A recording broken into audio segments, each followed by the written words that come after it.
Hi, this is Brian, and this is my overview of maps for the application domain of emergency management.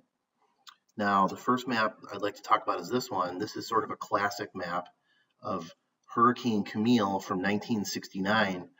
And for this assignment, I think it's a good example of showing some basic concepts of mapping.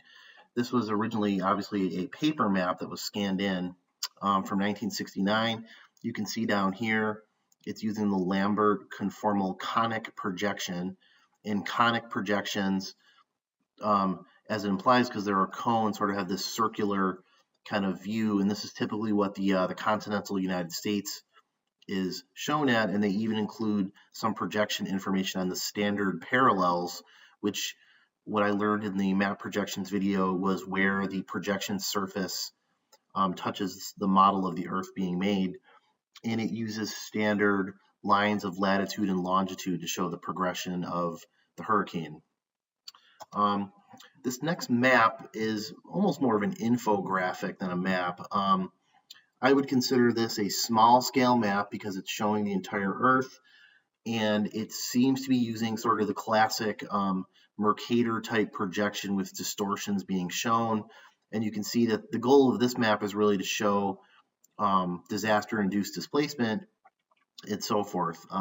There's really no information on coordinate systems or anything like that. However, one might argue that this map is maybe not the best map projection to show this kind of information because really small areas like South Sudan, Madagascar, or the Philippines kind of are being morphed out when compared to bigger areas and so forth. So there's different kinds of map projections that might be better for this kind of small scale mapping.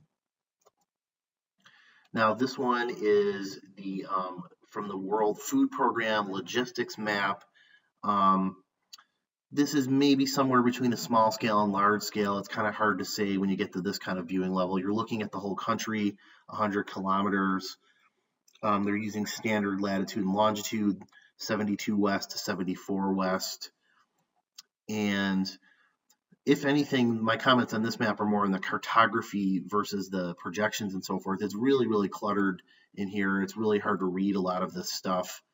But one would presume that they're using a effective map projection not to distort shapes and areas, especially for something like logistics, where it's important how things are moved and so forth, especially in a context like Haiti and so forth. This is another sort of infographic, also kind of large scale, and again, no real coordinate or projection information on here. But I think this map does a better job, whatever projection they are actually using, of kind of showing the Indian subcontinent. And again, this map is combining a lot of other infographics in terms of economic damage and so forth. So they're using the space and the layout in conjunction with the projection info to show this, threats to India from natural disasters. Okay, now there is one other map of sorts I wanted to look at, and that's the Google Crisis Map. Now, I thought this would be interesting. This can allow me to get maybe a little more large scale. Now, of course, Google started what's called the Web Mercator projection, which, from what I've learned about Mercator, makes distortions in size at the polar regions. That's your classic sort of view that Greenland is this giant, massive thing, and so forth, and Antarctica is this giant thing coming to swallow up the rest of the Earth, which of course that's not really how it works, but as we saw in my other example, that was how the world was being shown and the problems that can cause in terms of areas. Now I wanted to use an interactive map because I can zoom in a little closer and take a look here. Now those kind of distortions will not be as prominent when I look down here. This looks like this is a rain situation around Indiana and so forth. Okay. Google does not provide coordinate information beyond, as you probably know, if you can even do that in this one. No, it doesn't look like you can even. Sometimes in regular Google Maps, of course, you can click and get coordinates. So in some sense, this would be a little difficult perhaps to use. Let's see if I do a search.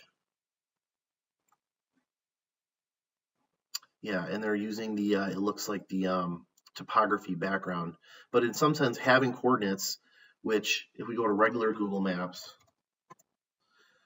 we know that if we go anywhere and click somewhere,